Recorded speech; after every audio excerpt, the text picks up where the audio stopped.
Thanks for coming today. I'd like to talk with you about Youth Community Informatics. This is a project in which young people learn new media by addressing problems in their own neighborhoods and communities.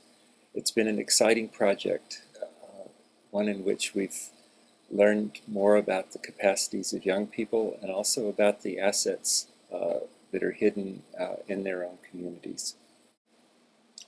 We talk about border learning.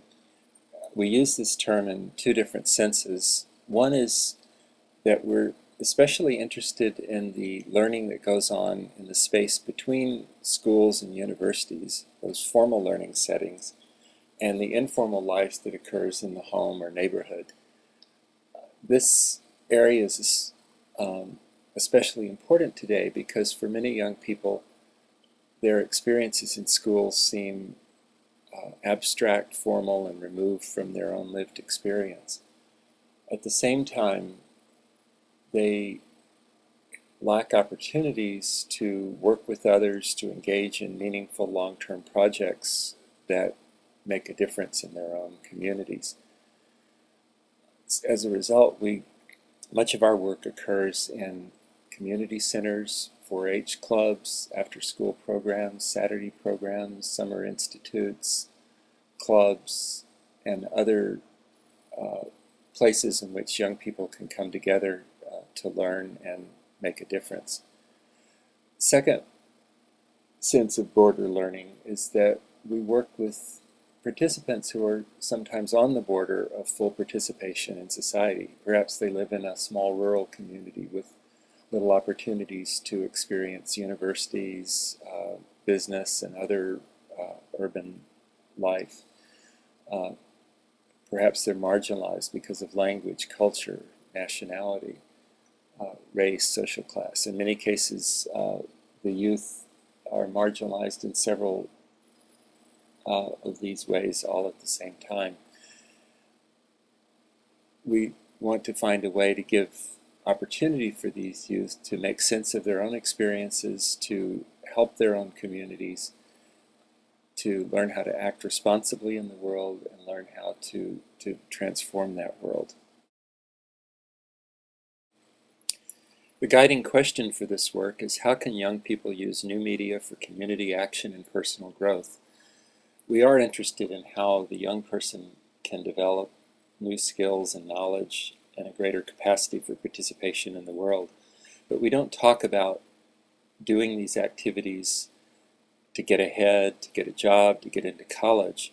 We talk about learning things so that you can make a difference for others. What we found is that when we do that, not only can young people make a meaningful difference in their own neighborhood and communities, but in the process they grow even more individually. Thus we see a reciprocal model between personal growth and community action, or as some might say, between the individual and the social.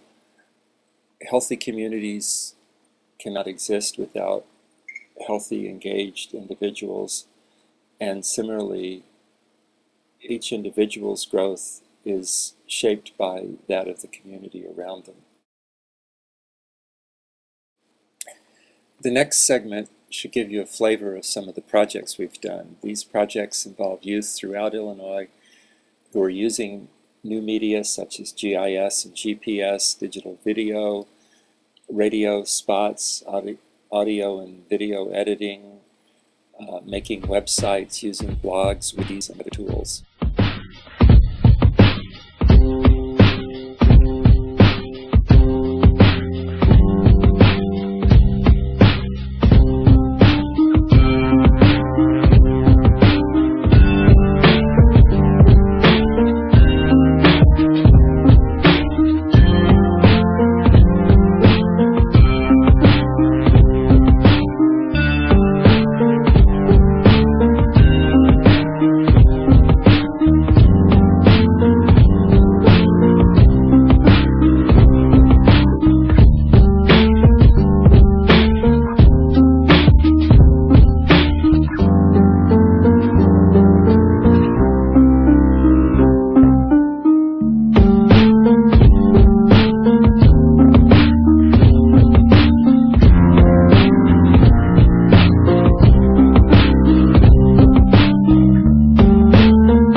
activities in these communities have developed in a bottom-up or grassroots kind of fashion, driven by the needs and interests of the youth and the youth leaders, as well as others in the community. However, over time we've begun to see patterns and have begun to articulate the activities in terms of an activity guide or curriculum. We've now identified a number of what we call inquiry units, in which youth are either inquiring into the nature of their own communities or engaging in social action to change and improve those communities. This curriculum is available through our website and is being developed further as we speak. In general, it follows what we call an inquiry cycle, in which activities of asking, investigating, creating, discussing, and reflecting occur. For example, the ask means that we look at questions not generated from outside, but growing out of the lived experience of the participants. These are questions that the youth themselves raise about their own lives and their communities. They investigate using multiple media and multiple sources. The tools of investigation are themselves discovered through the process of inquiry. They also engage in active creation, making digital products such as media, such as movies and digital maps, but also making other products on paper, using other tools. They discuss and collaborate not only within the youth groups, but between youth and community, university people, businesses, and others.